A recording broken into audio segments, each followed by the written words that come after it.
welcome to a brand new video. If you're new here, my name is Josheen, and please don't forget to subscribe to my YouTube channel, and also don't forget to follow me on my socials. The link is down below. So let's get right into today's video. Today's video is all about how to glow up in 2025.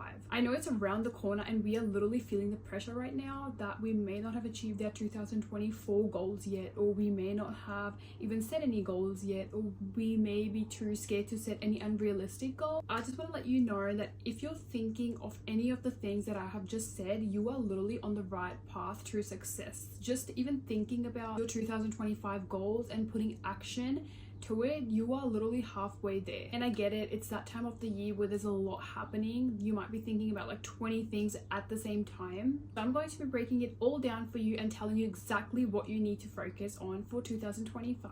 For 2025 to literally just glow from the outside and within. So let's get right into this video. So I'm going to be breaking this video into two chapters. So chapter number 1, we will be focusing on our mental health and how to glow up around our mental health area. And chapter 2 will be focusing on how to glow up physically in 2025. So let's get right into our chapter 1, and that is how to glow up mentally in 2025. So first things first, and that is do not let the outside noise get to you. I know society has set rules for when we should get married, when we should have a baby, when we should have a job, what degree we should study. While those are all great goals and great things to look at, that is actually not your whole life. It is just a little percent of your life. Life is more about how you wake up on a Monday morning, if you're actually happy how your Monday mornings are going, your day's going, what you've got planned. And if you're not satisfied with how your Mondays are looking, your Tuesdays are looking, Wednesdays are looking, you need to do some work in that aspect. And so that is one thing you can thrive to do in 2025. So not only your weekends are fun, but you're also waking up every Monday morning and excited for what you have planned, or what it can be. It can be little things as just getting an iced drink that will cheer you up. But I know for me it's my matcha. Just a little bit of matcha here and there just makes me so happy. I can literally get through like a long day of just like work as long as I know like I've got matcha, I've got my icy drink. So it can be anything for you, but just make sure you're not letting the outside noise tell you what is right and what is wrong. Society has set these timelines and deadlines for us, but we are all different, and what our life looks like is definitely not what someone else's is looking like. So let's block the outside noise for a second, because you know what you are right now and you know what you're doing. It's so easy to get carried away by all these deadlines, but you do you. Next is setting realistic steps. This is when all the important things come to play, such as having a balanced diet, getting 7 to 8 hours sleep, or working out. While it is so easy to be setting goals, from New Year's I'm going to be waking up at 5 o'clock and going to the gym. I'm going to cut out all sorts of takeaway and just have a clean diet for months. While those are all great goals to look at, that is a little bit harder to achieve. That's when baby steps come in play. I have tried waking up at 6 o'clock in the morning. I have decided that this just doesn't work for me, and on the long run, gym and waking up at 6 a.m, we just don't get along. Okay, we just don't get along, which is fine. That's when baby steps come in. That's when realistic goals come in. I wake up 7 o'clock every day, no problem. It's super easy for me just to start the gym by 8 o'clock, because that also gives me an hour just to myself, have a slow morning routine, have breakfast, wash my face, to do a little skincare, everything. And of course, you don't feel your 100% every day, which is also fine. It is fine to skip gym. It is fine to skip gym and do something else. Just make sure you're not setting super unrealistic goals that are very, very hard to achieve. When it comes to your diet, I'm not going to sit here and tell you to cut out junk food, cut out sugar, and just live on salad. No. I think you can still have takeaway meals, maybe not as much. Maybe if right now you're having like 4 takeaway meals a week, maybe you can cut that 1 takeaway meal down, so it's like 3 a week, you know, or 2 a week. And soft drinks every day, you can cut that out and have no sugar soft drinks here and there. You guys get what I mean? Life doesn't have to be boring. A balanced life is actually super fun. You know, you've gone through the week eating so healthy, and on the weekends, yes, you deserve that takeaway meal, or throughout the week you deserve that takeaway meal, because you know after that takeaway meal you won't feel guilty, but you'll feel refreshed, energized, knowing like, oh, that was my craving, I got it, and now from tomorrow I'm ready to just be having a healthy diet again, drinking lots of water and just all the good stuff. It's little tweaks here and there that will literally help you get so far in 2025, I promise. Next is trusting your own opinion on yourself. This is my favorite one, and I think this is so important. When you ask someone else for validation, you are basically telling them that you don't trust your opinion on yourself. One way to thrive in 2025 is to put your mind onto something and literally just go for it. And by all means, just go for it. Like, goals written down and then think about it. Like, what is the gap in between my goal? What are my current circumstances? And then just go for it. Close the gap as soon as you can, or work towards closing that gap. You are the one that knows your plans, your goals, and what needs to be done for you to achieve those goals. Nobody else. Whether it's cutting toxic people out of your life, whether it's finding new friends, whatever it is, just make sure that you are so driven by your goals that anything that comes in the way doesn't let you stop from achieving those goals. Before you know it, 2025 will actually be over sooner than we know, and we will be sitting right here at this exact time next December thinking, wow, like, why did I let that person do this for me that stopped me from achieving my goals? No, before you even get to that stage, I'm sitting here and telling you, just write down all your goals, know exactly how to get there, make a plan, and in 2025 thrive. Go for all those plans. Maybe first 2 months can be your goal number 1, next 2 months can be goal number 2.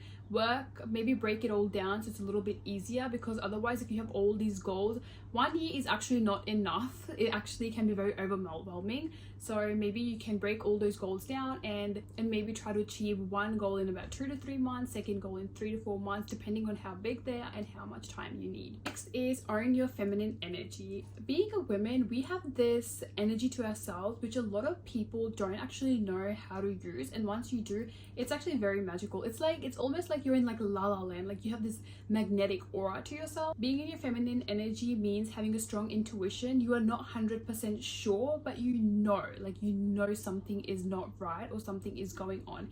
Being able to trust that intuition is very strong. That is a sign that you are in your feminine energy. Another thing is that being in your feminine energy means that if there's any situation, people that you're not feeling valued around or respected, you will leave. A woman in her feminine energy will leave the group, will leave people, will leave whoever it is if she's not feeling respected, if she's not feeling valued. Feminine energy means that you will talk openly about your emotions, talk about how you feel in that exact moment, and that she's going with the flow. Feminine energy is all about not being worried about what's tomorrow, what's the day after, or what's next week. I know this is super hard and I struggle with this as well, but what's happening right now is what you should master. Whenever you can feel your mind drifting towards, like, I don't know, like tomorrow, or haven't done this, I haven't done that, just like tell yourself, just come back in this moment right now. Let's get through this first and then we can move on to the next. That's so hard, but once you master this, the way you don't end up in your masculine energy where you are constantly planning, worrying about all the little details and figuring it out.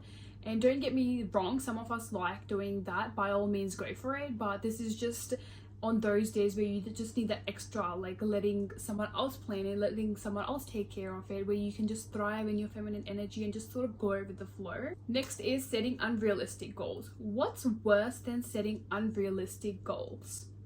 What is it? Setting no goals. Talk about failure for a minute, because that's what we think of when we set goals that are so out of our reach. What if I commit 6 to 12 months of hard work to this project or to this work just for it to fail? Everybody fails all the time, okay? Failing to wake up early in the morning, failing to go to the gym, failing to have a healthy diet, failing in relationships, friendships. We are all failing all the time, but what matters the most is at least we are trying. Nobody can be 100% perfect all the time, and that's the beauty of it, because if you are not failing, you are simply not doing enough to meet your full potential. Playing too small and too safe, and you're not exploring. There is so much out there, so yes, set those unrealistic goals. Pray for bigger things, because while it is nice to stay in your safe zone, there isn't actually much growth happening, and you will stay in that exact spot for a while. This is chapter 1 done. We have talked about our inner mental glow up before we go into our physical glow up, because no matter how many face masks you put on, no matter how many pedicures you get, no matter how much green juice you drink, whatever is going on the inside, and that if you haven't talked about it, if you're not journaling, if you haven't spoken to someone, or if you're not seeing a therapist, that will come out the way you don't want it to. Now that we have worked on that, let's move on to chapter 2, which is all the fun stuff about how physical glow up. First things first, and that is invest in your skincare. Skincare has played a big part in my life because I've actually I barely even buy makeup anymore, and it is almost just buying all the skincare. It doesn't even have to be super expensive. The main things you need is a cleanser, toner, SPF, some serums such as hyaluronic acid, niacinamide. I get mine from Ordinary, which is also not super expensive. Just having a basic skincare and making sure your skin is nice, clean and glowy will make you feel so confident, good about yourself, and it's just a very neat, clean look. Next is having a daily and weekly body care routine. So a daily body care routine can literally just scrubbing your whole body and just using a moisturizer after, because that will help you, that will keep your body moisturized, not dry or flaky, which we really don't want. And your weekly body care routine can literally just be scrubbing, having a day where you scrub, you exfoliate your body, which also helps get rid of strawberry legs and any textured legs, and helps you feeling so smooth. I swear this is such a game changer, and it is so basic.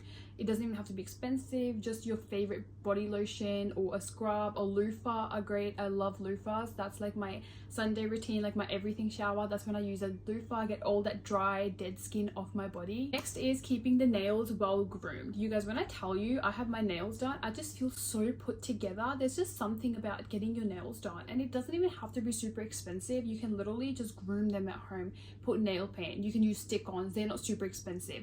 For me, one of the high maintenance things that I do is get my nails done. So I, just because I feel so good, feel so put together, I feel so nice. I actually had this lady the other day tell me that I had beautiful hands, which I never even thought until she said that.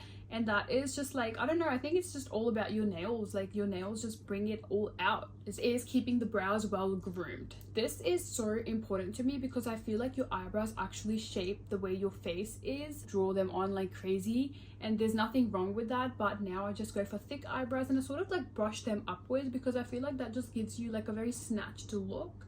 There's just something about having your eyebrows brushed upwards. So that's what I do now. I have them well groomed. I get them done about 2 to 3 weeks. I get them threaded so there's no hair under, and I don't know, once I get my eyebrows done, my face just feels clean. It feels good. It feels snatched. Next is oiling your hair. Again, so simple, not pricey. I literally use amla oil, which I'll link below, and I use castor oil because castor oil is so good for hair growth. I oil my hair once every week, so it's literally super simple. I will oil my hair every Saturday night because that's what your girl does on a Saturday night. I oil my hair every Saturday night, and I'll sleep in with my hair oiled. The next morning I wake up and just wash my hair. 2025 for me is all about my hair. That's why I went darker. I'm going darker again later because I just want healthy, long, thick hair. Next is lip care. One thing you won't see me without is my lip balm. Whether I go to my cousin's house, my friend's house, if I'm in the car, if I'm going shopping, my lip balm comes with me. You are not walking out of your house with chappy lips, guys, or even staying inside the house, because why are you walking around with chappy lips? Use lip balm. My favorite one is Summer Friday's lip balm. I know it's a little bit pricey, but literally that lip balm, it's gloss, lip balm, everything in one, and it's soothing for your lips as well. So that's my favorite. So invest in a good lip balm. Doesn't have to be super expensive. It can be a little bit Vaseline, paw, anything. Last but not least is your oral hygiene. By all means, perfumes are great. We can put all the perfumes on ourselves that we want to. We can use all these expensive body lotions. We can do all sorts. But if your oral hygiene is not it, is a complete turn off. And I mean not just doing the bare minimum, that is brushing twice a day. I mean flossing. I mean using a tongue scraper to get rid of all the bacteria on your tongue. Every morning you can literally brush your teeth, use the tongue scraper to get rid of all the bacteria, and before you go to sleep, floss. Make sure you floss every single day, because while brushing is great, it doesn't actually get rid of all the little things that get stuck in your teeth. And that, my loves, brings us to the end of this video. I wish you all a very happy new year, and I hope in the next year all your dreams comes true. I pray that you achieve all your goals. Wish you nothing but so much success, wealth and happiness. Thank you guys so much for watching. I just started my YouTube channel in 2024, and I cannot wait to make more videos for you guys in 2025. So do let me know what sort of videos you guys would like to see next. Helps me put out more value-based content that would benefit you guys. So please do let me know, and thank you guys so much for watching. Don't forget to like, share and subscribe. Please comment down below if you guys liked today's video.